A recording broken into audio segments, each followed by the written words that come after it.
വനിതാ ദിനത്തിൽ വനിതകളെ അണിനിരത്തി പ്രതിഷേധിക്കാനൊരുങ്ങി Kerala ASHA health workers association. അന്താരാഷ്ട്ര വനിതാ ദിനം ആശമാർക്കൊപ്പം എന്ന പേരിൽ സെക്രട്ടേറിയറ്റിന് മുന്നിൽ വനിതാ സംഗമം നടത്തും. ഇതുവരെ സമരത്തിന് ഐക്യദാർഢ്യം പ്രകടിപ്പിച്ച എല്ലാ സ്ത്രീകളെയും ഒന്നിച്ചു ചേർത്താണ് വനിതാ ദിനത്തിലെ പ്രതിഷേധം. അതേസമയം രാപ്പകൽ സമരം ഇന്ന് 25ാം ദിവസത്തിലേക്ക് കടക്കുകയാണ്. സമരം കൂടുതൽ ശക്തമാക്കുന്നതിന്റെ ഭാഗമായാണ് വനിതാ ദിനത്തിലെ മഹിളാ സംഗമം. അന്താരാഷ്ട്ര വനിതാ ദിനം ആശമാർക്കൊപ്പം എന്ന പേരിൽ സംഘടിപ്പിക്കുന്ന പരിപാടിയിൽ ഇതുവരെ സമരത്തെ പിന്തുണച്ചെത്തിയ മുഴുവൻ വനിതകളെയും ഭാഗമാക്കും. അതോടൊപ്പം രാഷ്ട്രീയ, സാംസ്കാരിക, സാമൂഹ്യ മേഖലയിലെ വനിതകളെ കൂടെ മഹിളാ സംഗമത്തിന്റെ ഭാഗമാക്കും.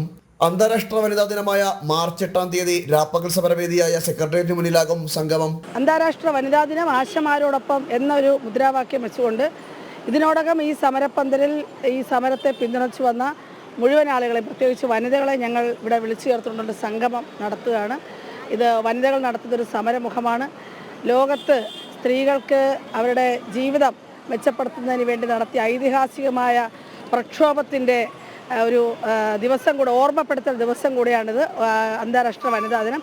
സ്ത്രീകളുടെ ആത്മാഭിമാനം ഉയർത്തി എല്ലാ വിവേചനങ്ങൾക്കും ചൂഷണങ്ങൾക്കും എതിരായ സന്ദേശം കൂടിയാണ് വനിതാ സംഗമത്തിലൂടെ ആശാ ഹെൽത്ത് വർക്കേഴ്സ് അസോസിയേഷൻ ഉദ്ദേശിക്കുന്നത്.